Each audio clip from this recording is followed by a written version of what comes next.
Welcome students. आज हम लोग पढ़ने वाले हैं बिहार बोर्ड क्लास 12th का 100 मार्क्स का हिंदी गद्य पाठ। इसके पहले चैप्टर को आज हम लोग पढ़ेंगे, जिसका नाम है बातचीत। यह चैप्टर एक निबंध है जो कि बालकृष्ण भट्ट के द्वारा लिखी गई है। सबसे पहले आइए हम लोग श्री बालकृष्ण भट्ट जी के बारे में थोड़ी सी जानकारी प्राप्त करें। बालकृष्ण भट्ट जी का जन्म 23 जून 1844 को इलाहाबाद उत्तर प्रदेश में हुआ और उनका निधन 20 जुलाई 1914 को हुआ। इनकी माता का नाम पार्वती देवी एवं पिता का नाम बेनी प्रसाद भट्ट था। पिता एक व्यापारी थे और माता एक सुसंस्कृत महिला, जिन्होंने बालकृष्ण भट्ट के मन में अध्ययन की रुचि एवं लालसा जगाई। इनकी प्रारंभिक शिक्षा संस्कृत में हुई और बाद में 1867 में प्रयाग के मिशन स्कूल से इन्होंने एंट्रेंस की परीक्षा दी। इनकी प्रमुख रचनाओं में उपन्यास, रहस्य कथा, नूतन ब्रह्मचारी, 100 अजान एक सुजान, गुप्त बैरी, रसातल यात्रा, उचित दक्षिणा, हमारी घड़ी, सद्भाव का अभाव, नाटक, पद्मावती, किरातार्जुनीय, वेणी संहार, शिशुपाल वध, नल दमयंती या दमयंती स्वयंवर, शिक्षादान, चंद्रसेन, सीता वनवास, पतित पंचम, मेघनाद वध, कट्टर सुम की एक नकल, बृहन्नला, इंग्लैंडेश्वरी और भारत जननी, भारतवर्ष और कली, दो दूरदर्शी, एक रोगी और एक वैद्य, रेल का विकट खेल और बाल विवाह आदि। प्रहसन में जैसा काम वैसा परिणाम, नई रोशनी का विष, आचार विमंडन आदि। इन्होंने लगभग 1000 के आसपास निबंध लिखी, जिनमें से 100 निबंध बहुत ही महत्वपूर्ण है और यह भट्ट निबंधमाला नाम से 2 खंडों में एक संग्रह प्रकाशित है। तो आइए हम लोग आज श्री बालकृष्ण भट्ट जी के द्वारा लिखी गई यह महत्वपूर्ण निबंध, जिसमें इन्होंने बातचीत के अनेक तरीकों की बात की है, साथ ही इन्होंने बताया है कि वाक्य शक्ति ईश्वर के द्वारा दी गई मनुष्य को सबसे बड़ा वरदान है। इसलिए हमें इस वाक्य शक्ति का सोच समझकर और सही तरीके से उपयोग करना चाहिए। तो आइए शुरू करते हैं यह सुंदर निबंध बातचीत।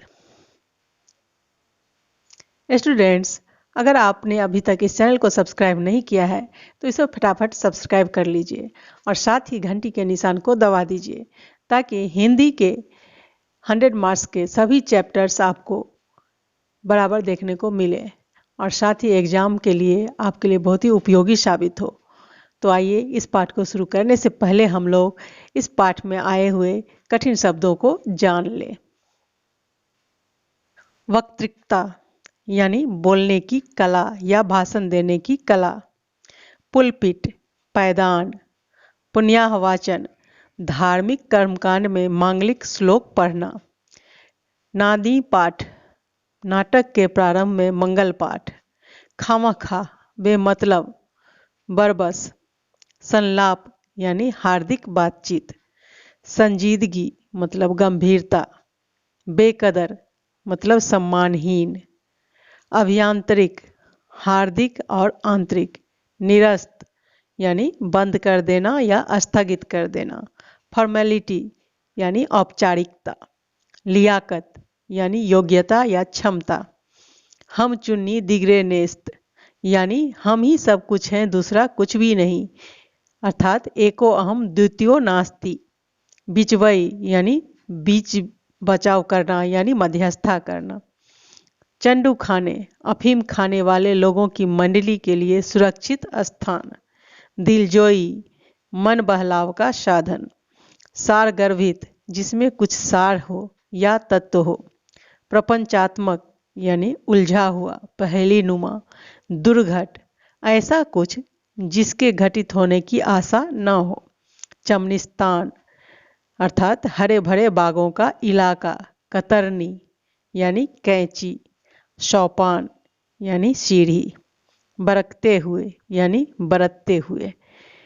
तो ये सारे हैं इस पाठ में आए हुए कठिन शब्द। तो आइए शुरू करते हैं आज का यह महत्वपूर्ण पाठ, बातचीत।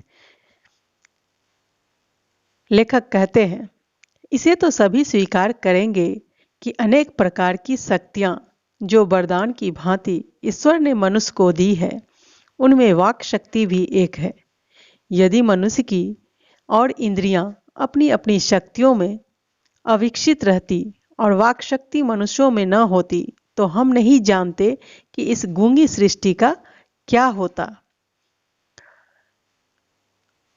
सभी लोग लुंज पुंज से हो मानो कोने में बैठा दिए गए होते, और जो कुछ सुख दुख का अनुभव हम अपने दूसरी इंद्रियों के द्वारा करते, उसे अवाक होने के कारण आपस में एक दूसरे से कुछ न कह सुन पाते। तो इस प्रकार लेखक कहते हैं कि मनुष्य को ईश्वर ने वाक शक्ति के रूप में एक बहुत बड़ा वरदान दिया है। अगर ये वाक शक्ति हम सभी के पास नहीं होती और हमारी बाकी की इंद्रियां भी अविकसित होती, तो हम सभी मांस के एक लुंज पुंज मात्र होते, जो किसी भी कोने में बैठा दिए जाते, और हम न अपनी कोई सुख दुख किसी को कह पाते, न किसी के सुख दुख को सुन पाते। तो इस प्रकार इस चैप्टर में लेखक ने बातचीत के फायदों को और वाक शक्ति के महत्व को बड़े ही विस्तार से बताया है। इस वाक शक्ति के अनेक फायदों में स्पीच, वक्तृता और बातचीत दोनों हैं, किंतु स्पीच से बातचीत का ढंग ही निराला है। बातचीत में वक्ता को नाज नखरा जाहिर करने का मौका नहीं दिया जाता कि वह बड़े अंदाज से गिन गिन कर पांव रखता हुआ पुलपिट पर जाकर खड़ा हो। पुलपिट मतलब पैदान, और पुण्याहवाचन या नादी पाठ की भांति घड़ियों तक शाहवान, मजलिस, चेयरमैन, लेडीज एंड जेंटलमैन की बहुत सी स्तुति करावे और तब किसी तरह वक्तृता का आरंभ करे। लेखक कहते हैं कि बातचीत में और स्पीच में बहुत अंतर होता है। बातचीत में खास नाज रखने या किसी खास प्रकार की भाव मुद्राओं की जरूरत उतनी नहीं होती जितनी कि स्पीच में होती है, और लोगों को प्रसन्न करने के लिए, उनका ध्यान आकृष्ट करने के लिए स्पीच में वक्ता को बहुत ही भाव भंगिमाओं का और शब्दों का प्रयोग सोच समझकर करना पड़ता है। आगे लेखक कहते हैं कि जहां कोई मर्म या नोक की चुटली बात वक्ता महाशय के मुख से निकली कि ताली ध्वनि से कमरा गूंज उठा। इसलिए वक्ता को खामखा ढूंढकर कोई ऐसा मौका अपनी वक्तृता में यानी भाषण कला में लाना ही पड़ता है जिसमें करतल ध्वनि अवश्य हो। और जब कोई वक्ता बहुत ही मनोरंजक बात कहता है, बहुत ही अनोखे अंदाज में, तो तालियां बजाकर श्रोतागण उनका उत्साहवर्धन करते हैं। वही हमारी साधारण बातचीत का कुछ ऐसा घरेलू ढंग है कि उसमें न करतल ध्वनि होती है, उसमें न करतल ध्वनि का कोई मौका है और न लोगों के कहे उड़ाने की कोई बात ही रहती है। हम दो आदमी प्रेम पूर्वक संलाप कर रहे हैं, कोई चुटली बात आ गई, हंस पड़े, मुस्कुराहट से होठों का केवल फर्क उठना ही इस हंसी की अंतिम सीमा है। स्पीच का उद्देश्य सुनने वालों के मन में जोश और उत्साह पैदा कर देना है, जबकि घरेलू बातचीत मन रमाने का ढंग है, यानी टाइम पास करने का ढंग। उसमें स्पीच की वह संजीदगी यानी गंभीरता बेकदर हो धक्के खाती फिरती है। यानी बातचीत में संजीदगी नहीं होती है, वो आम बातचीत होती है जिससे हम लोग टाइम पास करने के लिए करते हैं।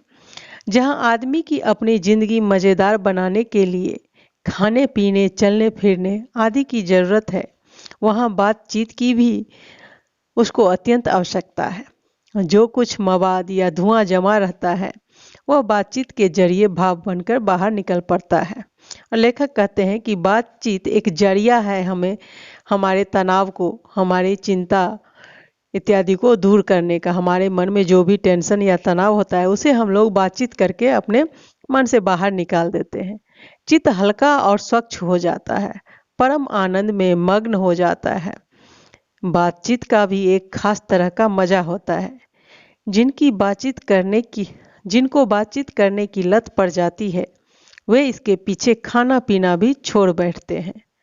अपना बड़ा हर्ज कर देना उन्हें पसंद आता है। हर्ज कर देना मतलब नुकसान करना। पर वे बातचीत का मजा नहीं खोना चाहते। यानी बहुत सारे लोग ऐसे भी होते हैं जो अपना नुकसान करके भी बातचीत का आनंद लेना चाहते हैं। रॉबिन्सन क्रूसो का किस्सा बहुधा लोगों ने पढ़ा होगा, जिसे 16 वर्ष तक मनुष्य मुख देखने को नहीं मिला। यानी वो मनुष्यों से दूर रहा जंगल में। कुत्ता, बिल्ली आदि जानवरों के बीच में रहकर 16 वर्ष के उपरांत उसने फ्राइडे के मुख से एक बात सुनी। यद्यपि उसने अपनी जंगली बोली में कहा था, पर उस समय रॉबिन्सन को ऐसा आनंद हुआ मानो उसने नए सिरे से फिर से आदमी का चोला पाया। इससे सिद्ध होता है कि मनुष्य की वाक शक्ति में कहाँ तक लुभा लेने की ताकत है। अर्थात मनुष्य की वाक शक्ति में बहुत ताकत होती है जो किसी भी दो मनुष्य को आपस में जोड़ देती है। जिनसे केवल पत्र व्यवहार है, कभी एक बार भी साक्षात्कार नहीं हुआ, उन्हें अपने प्रेमी से बातें करने की कितनी लालसा रहती है। अपना अभ्यंतरिक भाव यानी आंतरिक भाव दूसरे पर प्रकट करना और उसका आशय अर्थात अर्थ आप ग्रहण कर लेना शब्दों के ही द्वारा हो सकता है। सच है, जब तक मनुष्य बोलता नहीं तब तक उसका गुण दोष प्रकट नहीं होता है। बेन जॉनसन का यह कहना है कि बोलने से ही मनुष्य के रूप का साक्षात्कार होता है। अर्थात जब कोई मनुष्य बोलता है तभी हम उसके गुण अवगुण का पता लगा पाते हैं। बहुत ही उचित जान पड़ता है। इस बातचीत की सीमा 2 से लेकर वहां तक रखी जा सकती है जहां तक उनकी जमात, मीटिंग या सभा न समझ ली जाए। एडिसन का मत है कि असल बातचीत सिर्फ 2 व्यक्तियों में हो सकती है, जिसका तात्पर्य यह हुआ कि जब 2 आदमी होते हैं तभी अपना दिल एक दूसरे के सामने खोलते हैं। जब 3 हुए तब वह 2 की बात कोसों दूर हो गई। कहा भी है कि 6 कानों में पड़ी बात खुल जाती है। दूसरे यह कि किसी तीसरे आदमी के आ जाते ही या तो वे दोनों अपनी बातचीत से निरस्त हो बैठेंगे या उसे निपट मूर्ख अज्ञानी समझ बनाने लगेंगे। अर्थात 2 आदमी जब मिलते हैं तो वे अपने अपने दिल की बात करते हैं, लेकिन जब उसमें तीसरा आदमी आ जाता है तो फिर वो औपचारिक बातचीत हो जाती है। जैसे गर्म दूध और ठंडे पानी के 2 बर्तन पास साट के रखे जाए तो एक का असर दूसरे में पहुंच जाता है। अर्थात दूध ठंडा हो जाता है और पानी गर्म। वैसे ही 2 आदमी पास बैठे हों तो एक का गुप्त असर दूसरे पर पहुंच जाता है, चाहे एक दूसरे को देखे भी नहीं। तब बोलने को कौन कहे, एक के शरीर की विद्युत दूसरे में प्रवेश करने लगती है। जब पास बैठने का इतना असर होता है तब बातचीत में कितना असर होगा, इसे कौन न स्वीकार करेगा। अस्तु, अब इस बात को 3 आदमियों के साथ देखना चाहिए, मानो एक त्रिकोण सा बन जाता है। तीनों चित्त मानो 3 कोण हैं और तीनों की एक ही मनोवृत्ति के प्रसरण की धारा मानो उस त्रिकोण की 3 रेखाएं हैं। गुपचुप असर तो उन तीनों में परस्पर होता ही है। जो बातचीत 3 में की गई वह मानो अंगूठी में नग सी जड़ जाती है।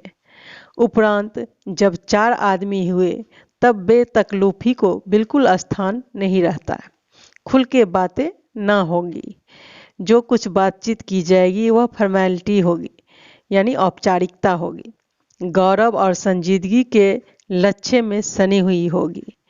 अर्थात सब अपनी अपनी बड़ाई करेंगे, प्रशंसा करेंगे और बड़ी बड़ी बातें करेंगे। 4 से अधिक की बातचीत तो केवल राम रमोवल कहलाएगी। अर्थात राम रमोवल का मतलब जब 4 से अधिक लोग आपस में बातचीत करते हैं तो उसे हम लोग राम रमोवल कहते हैं। उसे हम संलाप नहीं कह सकते हैं, यानी आंतरिक बातचीत नहीं कह सकते, आत्मीय बातचीत नहीं कह सकते।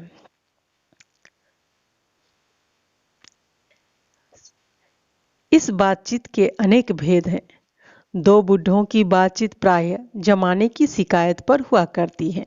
वे बाबा आदम के समय की ऐसी दास्तान शुरू करते हैं जिसमें 4 सच तो 10 झूठ। एक बार उनकी बातचीत का घोड़ा छूट जाना चाहिए, पहरों बीत जाने पर भी अंत न होगा। प्रायः अंग्रेजी राज, परदेश और पुराने समय की रीति नीति का अनुमोदन और इस समय के सब भांति लायक नौजवानों की निंदा उनकी बातचीत का मुख्य प्रकरण होगा। प्रकरण मतलब टॉपिक। पढ़े लिखे हुए के लिए तो शेक्सपियर, मिल्टन, मिल और स्पेंसर जीभ पर नाचा करेंगे। यानी पढ़े लिखे लोग बड़े बड़े विद्वानों की, राइटर्स की बात करेंगे। अपनी लियाकत के नशे में चूर, हम चूनी दीगरे नेस्त, यानी एक हम ही हैं सबसे अच्छे, दूसरा कोई नहीं, यानी एको अहम द्वितीयो नास्ति। ये कहावत वो चरितार्थ करते हैं, यानी अपने अक्खरपन की चर्चा छेड़ेंगे। लियाकत मतलब अपनी योग्यता या क्षमता। तो जो पढ़े लिखे लोग होते हैं अपनी योग्यता और क्षमता का भरपूर प्रयोग करते हैं और ऐसा जतलाते हैं कि जैसा कि वही सब कुछ जानते हैं, बाकी के लोग कुछ भी नहीं जानते। दो हम सहेलियों की बातचीत का मुख्य जायका ही निराला होता है। हम सहेली मतलब हम उम्र सहेली, एक ही उम्र की। रस का समुद्र मानो उमड़ा चला आ रहा है। इसका पूरा स्वाद उन्हीं से पूछना चाहिए जिन्हें ऐसों की रस सनी बातें सुनने को कभी भाग्य लड़ा है, अर्थात मौका मिला है। दो बुढ़ियों की बातचीत का मुख्य प्रकरण बहू बेटी वाली हुई तो अपनी बहुओं या बेटों का गिला शिकवा ही होगा, या वे बिरादराने का कोई ऐसा रमरसरा छेड़ बैठेंगी। रमरसरा मतलब किस्सा कहानी। बात करते करते अंत में खोंढ़े दांत निकाल कर लड़ने लगेंगी। लड़कों की बातचीत खिलाड़ी हुए तो अपनी अपनी तारीफ करने के बाद वे कोई सलाह गांठेंगे, यानी सलाह मशविरा करेंगे, जिससे उनको अपनी शैतानी जाहिर करने का पूरा मौका मिले। स्कूल के लड़कों की बातचीत का उद्देश्य अपने उस्ताद की शिकायत या तारीफ या अपने सहपाठियों में से किसी के गुण अवगुण का कथोपकथन होता है। कथोपकथन मतलब जो चर्चा का विषय। पढ़ने में कोई लड़का तेज हुआ तो कभी अपने सामने दूसरों को कुछ न गिनेगा। सुस्त और बौधा हुआ तो दबी बिल्ली का सा स्कूल भर को अपना गुरु ही मानेगा। यानी जो तेज लड़का होगा वो अपने आगे दूसरे को वैल्यू नहीं देगा, और जो सुस्त या मंदबुद्धि होगा वो स्कूल के सभी को अपना गुरु ही समझेगा। इसके अलावा बातचीत की और बहुत सी किस्में हैं। राजकाज की बात, व्यापार संबंधी बातचीत, दो मित्रों में प्रेमालाप इत्यादि। हमारे देश में अशिक्षित लोगों में बतकही होती है। लड़की लड़के वालों की ओर से एक एक आदमी बिचवई यानी मध्यस्था होकर दोनों में विवाह संबंध की कुछ बातचीत करते हैं। उस दिन से बिरादरी वालों को जाहिर कर दिया जाता है कि अमुक की लड़की का अमुक के लड़के के साथ विवाह पक्का हो गया है, और यह रस्म बड़े उत्सव के साथ की जाती है। चंडू खाने की बातचीत भी निराली होती है। चंडू खाने, जैसा कि मैंने पहले ही बताया था, अफीम खाने की एक गुप्त जगह या स्थान। निदान बात करने के अनेक प्रकार और ढंग हैं। यूरोप के लोगों में बात करने का हुनर है, यानी आर्ट ऑफ कन्वर्सेशन। यहाँ तक बढ़ा है कि स्पीच और लेख दोनों इसे नहीं पाते। इसकी पूर्ण शोभा काव्य कला प्रवीण विद्वान मंडली में है। ऐसी चतुराई के प्रसंग छेड़े जाते हैं कि जिन्हें सुन कान को अत्यंत सुख मिलता है। सुहृदय गोष्ठी इसी का नाम है। सुहृदय गोष्ठी की बातचीत की यह तारीफ है कि बात करने वालों की लियाकत अथवा पंडिताई का अभिमान या कपट कहीं एक बात में भी प्रकट न हो। वरन क्रम में रसाभास पैदा करने वालों को बरकते हुए चतुर सयाने अपनी बातचीत को सरस रखते हैं।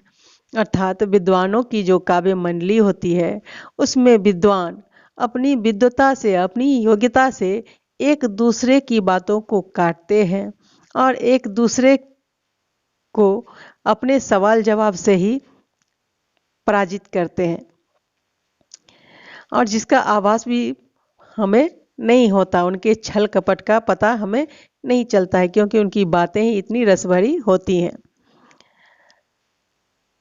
वह रस हमारे आधुनिक शुष्क पंडित की बातचीत में, जिसे शास्त्रार्थ कहते हैं, कभी आवेगा ही नहीं। मुर्ग और बटेर की लड़ाइयों की झपटा झपटी के समान उनकी नीरस काँव काँव में सरस संलाप की चर्चा ही चलाना व्यर्थ है। और जब शास्त्रार्थ होता है तो उसमें वो रस, वो भावना नहीं होती है जो विद्वान लोगों की मंडली में होती है, काव्य कला में होती है। शास्त्रार्थ में दोनों एक दूसरे पर कौवे की भांति काँव काँव करते हैं, यानी कड़वे शब्दों का प्रयोग करते हैं, और उनमें आंतरिक या आत्मीय चर्चा नहीं होती है, वरन कपट होती है। एक दूसरे को अपने पांडित्य के प्रकाश से बाद में परास्त करने का संघर्ष आदि रसाभास की सामग्री वहाँ बहुतायत के साथ आपको मिलेगी। घंटे भर तक काँव काँव करते रहेंगे तो कुछ ना होगा। बड़ी बड़ी कंपनी और कारखाने आदि बड़े से बड़े काम इसी तरह पहले 2-4 दिली दोस्तों की बातचीत से शुरू किए गए, उपरांत में बढ़ते बढ़ते यहाँ तक बढ़े कि हजारों मनुष्यों की उनसे जीविका चलने लगी और साल में लाखों की आमदनी होने लगी। 25 वर्ष के ऊपर वालों की बातचीत अवश्य कुछ न कुछ सारगर्भित होती होगी, अनुभव और दूरंदेशी से खाली न होगी। और 25 से नीचे की बातचीत में यद्यपि अनुभव, दूरदर्शिता और गौरव नहीं पाया जाता, पर इसमें एक प्रकार का ऐसा दिल बहलाव और ताजगी रहती है जिसकी मिठास उससे 10 गुनी बढ़ी चढ़ी होती है। कहने का मतलब यहाँ यह है लेखक का कि 25 वर्ष के ऊपर वाले लोग मैच्योर होते हैं और उनकी बातचीत में सार होता है, कुछ सारांश होता है, कुछ अर्थपूर्ण बातें होती है, अनुभव होते हैं, दूरंदेशिता होती है। जबकि 25 से कम उम्र वालों की बातचीत में अनुभव और दूरदर्शिता का अभाव पाया जाता है, फिर भी उनकी बातों में ऐसी मिठास, ऐसी ताजगी होती है जो दिल बहलाने के लिए काफ़ी होती है। यहाँ तक हमने बाहरी बातचीत का हाल लिखा जिसमें दूसरे फरीक के होने की बहुत आवश्यकता है। आगे लेखक कहते हैं कि यहाँ तक तो हम लोगों ने बाहरी बातचीत के बारे में जाना। आगे लेखक कहते हैं यहाँ तक हमने बाहरी बातचीत का हाल लिखा जिसमें दूसरे फरीक के होने की बहुत ही आवश्यकता है, बिना किसी दूसरे मनुष्य के हुए, जो किसी तरह संभव नहीं है और जो दो ही तरह पर हो सकता है, या तो कोई हमारे यहाँ कृपा करे या हम कहीं जाकर दूसरे को कृतार्थ करें। और लेखक कहते हैं और ये बातचीत तभी संभव है जब दो आदमी मिले, और दो आदमी कब मिलते हैं? जब एक आदमी दूसरे के यहाँ जाता है या दूसरा आदमी पहले के यहाँ जाता है, तभी ये बातचीत संभव हो सकती है। पर यह सब तो दुनियादारी है जिसमें कभी कभी रसाभास होते देर नहीं लगती, क्योंकि जो महाशय अपने यहाँ पधारे उनकी पूरी दिलजोई न हो सकती तो शिष्टाचार में त्रुटि हुई। अगर हम ही उनके यहाँ गए तो पहले तो बिना बुलाए जाना ही अनादर का मूल है, और जाने पर अपने मन माफिक बर्ताव न किया गया तो मानो दूसरे प्रकार का नया घाव हुआ। और लेखक कहते हैं कि ये आने जाने का जो प्रोग्राम है एक दूसरे के यहाँ, वो कब होता है? जब कोई काम होता है तभी कोई किसी के यहाँ जाता है, और अगर हम ही किसी के यहाँ जाते हैं, कोई किसी के यहाँ जाता है तो फिर उसकी अच्छी आवभगत होनी चाहिए, यानी सेवा सत्कार होना चाहिए। अगर नहीं हुई तो ये भी शिष्टाचार नहीं हुई, यानी शिष्टाचार में कमी हुई, त्रुटि हुई। अगर हम किसी के यहाँ जाते हैं और वहाँ हमारा आदर नहीं होता है या हमारे साथ अच्छा बर्ताव नहीं होता है तो हमें एक प्रकार की चोट लगती है, तकलीफ होती है। इसलिए सबसे उत्तम प्रकार का बातचीत करने का हम यही समझते हैं कि हम वह शक्ति अपने में पैदा कर सकें कि अपने आप बात कर लिया करें। इसलिए लेखक कहते हैं कि ये शिष्टाचार, ये बर्ताव, इन सब को छोड़कर हम बातचीत करने के लिए खुद में एक ऐसी शक्ति पैदा करें जिससे कि हम खुद अपने आप से ही बात कर लिया करें। हमारी भीतरी मनोवृत्ति प्रतिक्षण नए नए रंग दिखाया करती है और वह प्रपंचात्मक संसार का एक बड़ा भारी आईना है जिसमें जैसी चाहो वैसी सूरत देख लेना कुछ दुर्घट बात नहीं है। और जो एक ऐसा चमनिस्तान है जिसमें हर किस्म के बेल बूटे खिले हुए हैं, ऐसे चमनिस्तान की सैर में क्या कम दिल बहलाव है। और लेखक कहते हैं कि हमारे भीतर की जो मनोवृत्ति होती है, हमारी जो आदतें होती हैं, वो क्षण क्षण बदलती रहती हैं और रोज़ नए नए रंग दिखाती हैं। और हमारे मन के बाहर जो ये बड़ा संसार है जिसमें प्रपंच छल भरा हुआ है, उसका सबसे बड़ा आईना तो हमारे भीतर है जिसमें हम जैसी चाहे वैसी तस्वीर देख सकते हैं। यह कोई मुश्किल बात नहीं है। या ऐसा कुछ जिसके घटित होने की आशा न हो। अर्थात क्या, हम उस संसार में ऐसी चीज़ें भी देख सकते हैं, यानी बाहरी संसार में, जिसके घटित होने की हमने कल्पना भी नहीं की होगी। और यह एक ऐसा चमनिस्तान है, यानी बाग है जो हरा भरा है और उसमें सैर करने से, यानी अपने मन के अंदर सैर करने से वहाँ भी दिल बहलाव के कम साधन नहीं मिलेंगे। मित्रों का प्रेमालाप कभी इसकी 16वीं कला तक भी नहीं पहुँच सकती। और लेखक कहते हैं कि मित्रों की, यानी मित्र मंडली में जो वो प्रेमालाप होती है, बातचीत होता है प्रेम भरा, वो यहाँ की 16वीं कला तक भी नहीं पहुँच सकती। यानी 16 कला मतलब क्या, सभी गुणों से परिपूर्ण, तो वो यहाँ नहीं पहुँच सकती। इसी सैर का नाम है क्या, ध्यान या मनोयोग या चित्त को एकाग्र करना, जिसका साधन 1-2 दिन का काम नहीं। वर्षों के अभ्यास के उपरांत यदि हम थोड़ी भी अपनी मनोवृत्ति स्थिर कर अवाक हो अपने मन के साथ बातचीत कर सके तो मानो अहोभाग्य। एक वाक शक्ति मात्र के दमन से न जाने कितने प्रकार का दमन हो गया। और लेखक कहते हैं कि ये जो हम अपने मन के भीतर सैर करते हैं, इसी का नाम है ध्यान और मनोयोग या चित्त को एकाग्र करना, ध्यान को एकाग्र करना।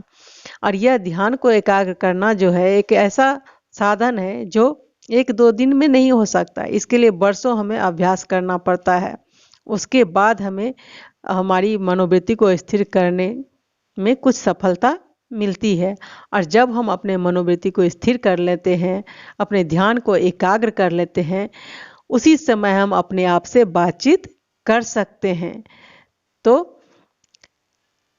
आगे लेखक कहते हैं कि एक वाक शक्ति मात्र के दमन से अगर हम अपनी वाक शक्ति को कुछ देर के लिए रोक लें तो कितने प्रकार के समस्याओं का समाधान हो जाएगा, कितने ही प्रकार के दमन हो जाएंगे। हमारी जिह्वा कतरनी के समान सदा स्वच्छंद चला करती है।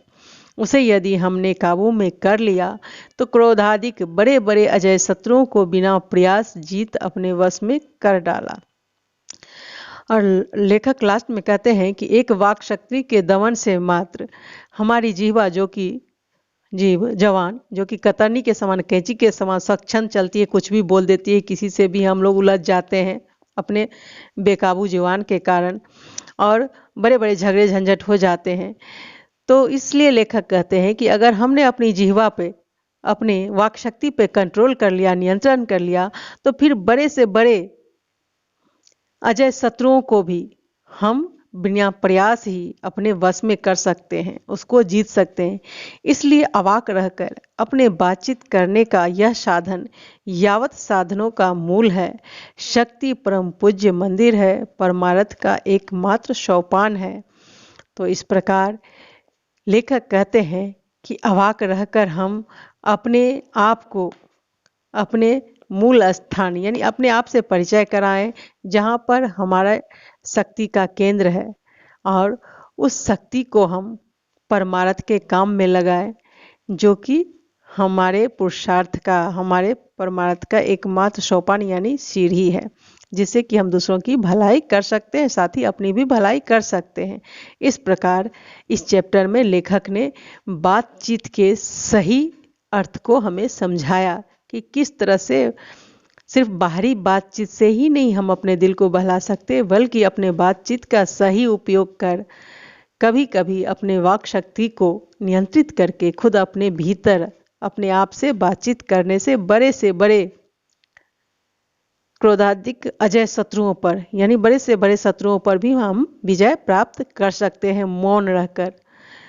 तो उम्मीद है यह चैप्टर आपको अच्छी तरह से समझ में आ गई होगी और इस चैप्टर से आपने बहुत कुछ सीखा होगा। अगर आपको यह वीडियो बहुत अच्छी लगी है तो फिर आप इस वीडियो को लाइक कर दें, ज़्यादा से ज़्यादा अपने दोस्तों के साथ शेयर करें। अगर आपने इस चैनल को अभी तक सब्सक्राइब नहीं किया है तो सबसे पहले आप इसे सब्सक्राइब कर लें और घंटी के निशान को दबा दें, ताकि आने वाली सभी वीडियोज़ की नोटिफिकेशन आपको सबसे पहले मिले और बोर्ड एग्जाम के लिए आप अच्छे से तैयारी कर सको। यह वीडियो आपके लिए बहुत ही उपयोगी होने वाली है।